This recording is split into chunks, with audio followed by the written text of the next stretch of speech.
Live. Good morning. Morning, Susie. So, despite what you're hearing there, Scott Figgenshow saying it's an 8 out of 10 from him and a step change. You're still saying, though, what? It's not enough? Well, I think in the accommodation supplement, everyone recognises we're in the middle of a housing crisis, and clearly we do have to do something to help people out with the increasing costs of rent. The problem is we don't solve the housing crisis by paying the accommodation supplement. We solve the housing crisis by building more affordable homes, by getting emergency housing in place for the homeless, by not selling off state houses, but by building them. So, yeah, that element of the package, sure. The tax cuts, though, they're unfair, they're irresponsible, they're poorly targeted. OK, so let's just get the nuts and bolts of this sorted out and tied down in terms of Labour support.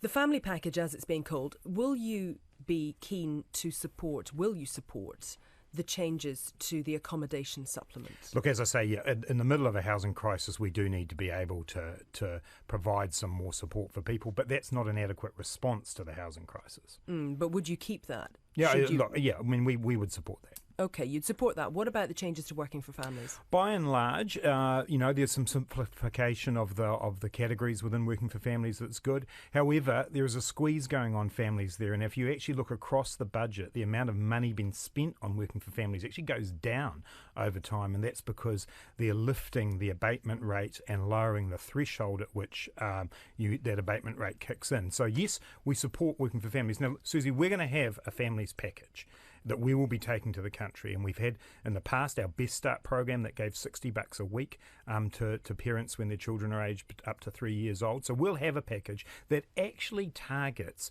those families who need it, not, as one of the people in your piece said before, gives that money to people on much higher incomes. But just hang on a minute, because Best Start is, what, $60 a week when a family has a baby. That continues certainly for a year. How does that help people who already have children? Yeah, well, we will be developing a full package, and it will have elements of working for families in it. The accommodation supplement's a bit separate to that. But okay, yeah. Will the sort of changes that were seen in the budget yesterday for working for families, will that remain part of what Labour would be proposing? Well, my belief is if a government is serious about supporting low-income families, that's where the money would go. Have a look at the package. In 2018-19, there's nearly $1.9 billion in unfocused tax cuts and only $370 million for working for families. If the government really was targeting low-income families, those numbers would look very different, and under a package that we do, they will look very different. OK, but just on the basis of this, would you support what the changes were made to working for families, yes or no? By and large, I mean, as I say, there are those squeezes at the abatement rate, which we may do differently, but by and large, yes. OK, but as for the tax changes, is that a no? That's a no. Okay. Because we simply don't believe that's the best use of this money, and it's really important. There are choices here. The priorities are a tax cut that's unfocused like this, or whether we fund early childhood education properly, or whether we make sure that going to the doctor doesn't go increase in price, or whether we reduce waiting lists. Those are the choices we make. We think this is poorly focused spending by the government. OK, you did say, though, that, the Greens in New Zealand First, for example, came out yesterday and said, yes, they were going to support the family package. Why was that not something that you were able to do? Because the bill that's before Parliament creates a situation where there is $1.9 billion or $1.8 billion on tax cuts and $370 million on working for families. That's the piece of legislation in front of us. We don't support the vast majority of the spending in that bill, so we oppose it.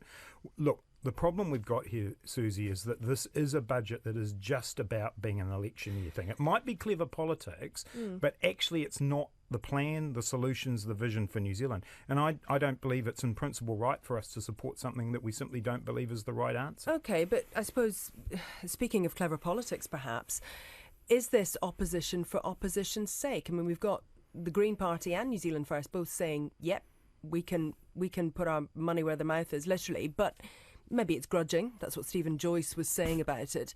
But it's support nonetheless, isn't it? Well, I listened to some speeches by the Green Party people in Parliament last night, and they were saying very much the same thing that I've been saying, that these tax cuts are not focused in the right way. Yes, we want to see more support go to working families, but that's not what this package is primarily doing.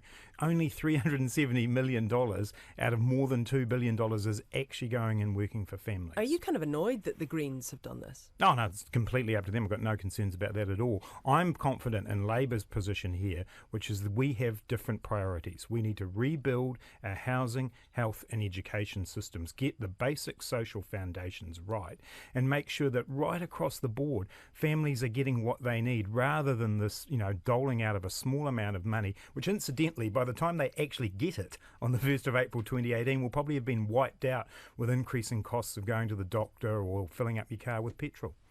Labour's finance spokesperson Grant Robertson, thank you very much for joining us this morning. It's now 18 minutes past 8. And let's dig into this a little